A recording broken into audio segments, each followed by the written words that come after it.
Hi guys, आज की video में हम ओपन इंटरेस्ट के बारे में जानेंगे और उसको एक नए एस्पेक्ट यानी कि नए नज़रिए से देखने की कोशिश करेंगे और हमारे रोज़मर्रा यानी कि हर रोज़ की ज़िंदगी में उसे कैसे इस्तेमाल किया जा सके इसके बारे में जानेंगे। वीडियो में आगे जाने से पहले हम जानेंगे कि आखिरकार मार्केट में पार्टिसिपेंट्स कौन है। पहले तो होते हैं रिटेलर्स यानी कि हमारी तरह छोटे ट्रेडर्स और दूसरे होते हैं इंस्टीट्यूशनल ट्रेडर्स जो कि होते हैं बड़े ट्रेडर्स। तो आपके लिए मेरे पास एक प्रश्न है कि लंबी रेस में इन दोनों में से कौन सबसे ज्यादा जीतता है, रिटेलर्स या इंस्टीट्यूशनल्स। अब ये तो नोन फैक्ट है कि 95% रिटेल ट्रेडर्स लॉन्ग रन में अपना पैसा गवा देते हैं। तो कौन है वो दूसरा प्रतियोगी जो ये सारा पैसा जीत रहा है? ऑब्वियस सी बात है, वो होंगे इंस्टीट्यूशनल ट्रेडर्स। ट्रेड लेते वक्त हमें इंस्टीट्यूशनल ट्रेडर के पॉइंट ऑफ व्यू के हिसाब से सोचना पड़ेगा, क्योंकि वही है जो भाई पैसा कमा रहे हैं। क्या वो बाय कर रहे हैं या फिर वो सेल कर रहे हैं? आखिर बाय कर रहे हैं तो क्यों कर रहे हैं? तो अब रिटेलर और इंस्टीट्यूशनल ट्रेडर की ये कॉन्सेप्ट क्लियर हो गई है। तो इस वीडियो में आगे हम कोई भी चीज़ सोचेंगे तो वो इंस्टीट्यूशनल ट्रेडर के पॉइंट ऑफ व्यू से ही सोचेंगे। तो यदि मैं आपको अभी निफ्टी की ऑप्शन चेन दिखाऊंगा तो आपको यहाँ पर एक कॉलम दिखाई देगा जो कि होगा ओपन इंटरेस्ट, और इस कॉलम में काफ़ी सारा डेटा दिया हुआ है और सेम कॉलम आपको पुट के साइड में भी दिखेगा। तो आखिरकार ये ओपन इंटरेस्ट होता क्या है?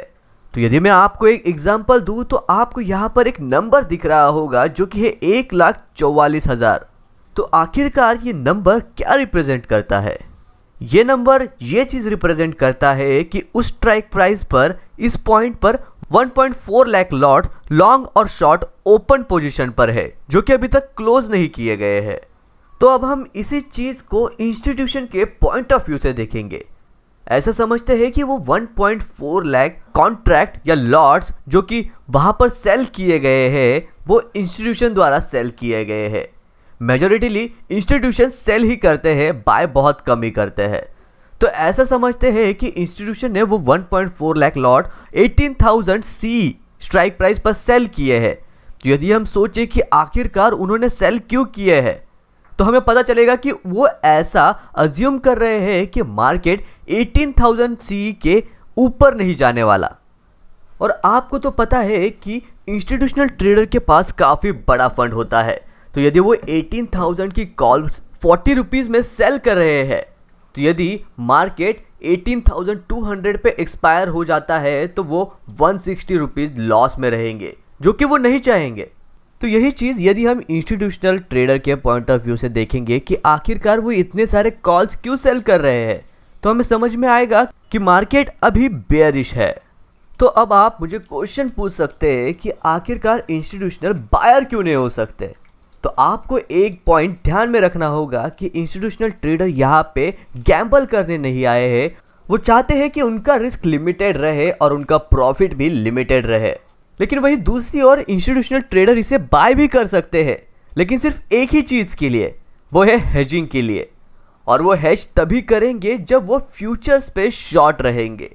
तो इसका ओवरव्यू यही है कि यदि इंस्टीट्यूशनल ट्रेडर बायर भी है वो सिर्फ इसीलिए है ताकि वो अपने फ्यूचर की शॉर्ट पोजीशन को हेज कर पाए, और वो फ्यूचर को तभी शॉर्ट करेंगे जब वो खुद बेयरिश होंगे।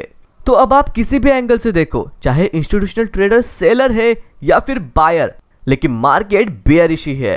तो इससे आपको क्या सीखने मिलता है कि जब भी कहीं पर कॉल का ओपन इंटरेस्ट ज़्यादा हो तो ये समझ लेना चाहिए कि मार्केट बेयरिश है, और उसी तरह यदि पुट का ओआई ज़्यादा होगा तो ये समझ लेना चाहिए कि मार्केट काफ़ी बुलिश है। इसके लिए उदाहरण के तौर पर यदि हम देखें कि यदि इंस्टीट्यूशनल ट्रेडर पुट को सेल करते हैं तो इसका मतलब ये है कि वो ये एक्सपेक्ट कर रहे हैं कि मार्केट नीचे नहीं आएगा, और यदि उसका ही ऑपोजिट यदि वो बाय कर रहे हैं तो वो बाय तभी करेंगे जब वो फ्यूचर पे लॉन्ग होंगे, और वो बाय इसीलिए करेंगे ताकि वो फ्यूचर लॉन्ग के लिए एक हेज क्रिएट कर सके। तो आप किसी भी एंगल से देखें, जब तक इंस्टीट्यूशन गैम्बल करना नहीं चाहता, वो ये कहता है कि मैं 50 रुपए का पुट बाय करके उसे 200 पे बेचूंगा, जो कि 99% इंस्टीट्यूशनल ट्रेडर्स कभी करेंगे ही नहीं, क्योंकि वो गैम्बल करके अपना पैसा लूज करने नहीं बल्कि बनाने आए हैं। तो यदि हम ऑप्शन चेन में वापस चले और मैं थोड़ा स्क्रॉल डाउन कर दूं तो आपको टोटल कॉल ओआई दिखेगा 13 लाख और आपको टोटल पुट ओआई मिलेगा 6.5 लाख। तो अब आप ही इस वीडियो को पॉज करके मुझे बताइए कि मार्केट का सेंटीमेंट क्या है, बेयरिश है या फिर बुलिश।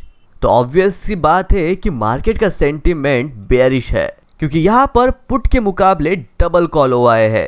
तो वीडियो में आगे बढ़ने से पहले मैं आपको एक बात बताना चाहूंगा कि हम जब भी ओपन इंटरेस्ट को देखते हैं तो वो सेलर के पॉइंट ऑफ व्यू से देखते हैं, ना कि बायर के पॉइंट ऑफ व्यू से। उदाहरण के लिए यदि हम 18,500 की कॉल ले जिसका कि ओपन इंटरेस्ट 90,000 लॉट्स यानी कि 45 लाख क्वांटिटी। 45 लाख इसीलिए क्योंकि यदि हम 90,000 को 50 से मल्टीप्लाई करें तो 45 लाख क्वांटिटी आती है और इसका प्रीमियम है 6 रुपीज, यानी कि इस पॉइंट पर 45 लाख क्वांटिटी लॉन्ग और शॉर्ट ओपन है। तो यदि एक बायर को एक लॉट बाय करना है तो उसे 300 रुपए का प्रीमियम पे करना पड़ेगा। और यदि इन पूरे सारे लॉट्स की वैल्यू हम निकालें तो वो निकल के आती है 2.7 करोड़ रुपीज। और वही हम यदि सेलर देखें, सेलर के लिए हम फर्स्ट स्टॉक मार्जिन कैलकुलेटर का यूज कर रहे हैं।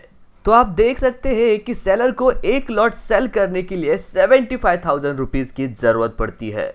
तो अब आप कहेंगे कि भाई नेकेड ऑप्शन सेलिंग का जमाना चला गया है, लोग यहाँ पर हेज बाय कर रहे हैं। तो हम इसीलिए उदाहरण के तौर पर 18,700 का एक हेज बाय भी कर लेते हैं, लेकिन तब भी उसका मार्जिन निकल के आता है 26,200 रुपए। तो सेलर को एक लॉट सेल करने के लिए 26,000 की जरूरत पड़ती है, वो भी हेज लेने के बाद। और यदि हम इन पूरे क्वांटिटीज को कैलकुलेट करें तो यदि सेलर को, सारे सेलर्स को ये क्वांटिटी सेल करनी होगी तो उन्हें लगेंगे 234 करोड़ रुपए। और यदि मैं हेज निकाल दूं तो उन्हें पे करने पड़ेंगे 700 करोड़ रुपए। तो अब आप ही बताइए, बायर को एक लॉट बाय करने के लिए 300 रुपए लगते हैं, तो वही सेलर को एक लॉट सेल करने के लिए 26,000 और उनका क्यूमुलेटिव निकाले पूरे बायर की क्वांटिटी का अमाउंट निकल के आता है 2.7 करोड़ और वही सेलर के ओवरऑल क्वांटिटी का अमाउंट निकल के आता है 700 करोड़। तो अब आप ही बताइए कि किसे एडवांटेज मिलना चाहिए, बायर को जो कि कम पैसे पे कर रहा है या फिर सेलर को जो कि ज्यादा पैसे पे कर रहा है। और यदि बायर को एडवांटेज मिलने लग गया तो भाई सेलर क्या अपना दिमाग खो बैठे हैं, जो कि भाई इतना पैसा स्पेंड करने के बाद भी उनका विनिंग रेशो कम रहेगा। उत्तर है नहीं, सेलर ज्यादा पैसे पे कर रहा है, ज्यादा रिस्क ले रहा है, तो उसे एज और एडवांटेज भी ज्यादा ही मिलना चाहिए। और यही सेम कारण है कि ओपन इंटरेस्ट बायर के नजरिए से नहीं, सेलर के नजरिए से देखा जाता है। तो अब हम सेंसिबल में एक्चुअली जाके ओआई डेटा को समझने की कोशिश करेंगे।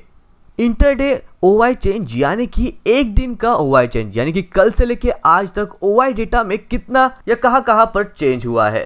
तो यदि आप नीचे के राइट साइड वाले कॉर्नर में देखोगे तो आपको दिखेगा कि कॉल चेंज पुट चेंज से काफी ज्यादा है, जो कि है 2.8 करोड़। इसका मतलब क्या होता है कि आखिरकार मार्केट बेयरिश है, क्योंकि कॉल का ओआई चेंज काफी ज्यादा है। तो वही हम पुट साइड को देखें तो वहां पर सिर्फ 1.1 करोड़ ही पुट चेंज हुआ है। लेकिन यदि इस पुट में 11 मिलियन की जगह यदि 50 मिलियन होता, इसका मतलब यह हो जाता कि पुट की चेंज काफी ज्यादा है और मार्केट बेयरिश नहीं बल्कि बुलिश है। तो अब आप पूछोगे कि भाई ये कॉल चेंज हो रहा है, ये कॉल में कॉन्ट्रैक्ट ऐड हो रहे हैं, लेकिन ये आखिरकार हो कहां पे रहे हैं। तो यदि आप इस ऊपर वाले चार्ट में देखोगे तो आपको एक बड़ी सी रेड कैंडल दिखेगी जो कि है 18,000 पर। तो यानी कि लोग 18,000 की कॉल को काफी ज्यादा रिगरसली सेल कर रहे हैं। और मैंने सेल क्यों कहा, बाय क्यों नहीं, इसका उत्तर मैंने आपको पहले ही बता दिया था। और यदि हम इसे सेलर की पॉइंट ऑफ व्यू से देखें तो आखिरकार सेलर इसे सेल क्यों कर रहा है, क्योंकि वो ये सोचता है कि मार्केट 18,000 के ऊपर नहीं जाने वाला है। और यदि आप थोड़ा पहला देखेंगे तो आपको और एक बड़ी रेड कैंडल दिखेगी जो कि है 17,800 पे, यानी कि वहां पर भी काफी ज्यादा कॉल ओआई बिल्डअप हो रहा है, यानी कि वो एक काफी अच्छा रेजिस्टेंस पॉइंट हो सकता है सेलर के लिए।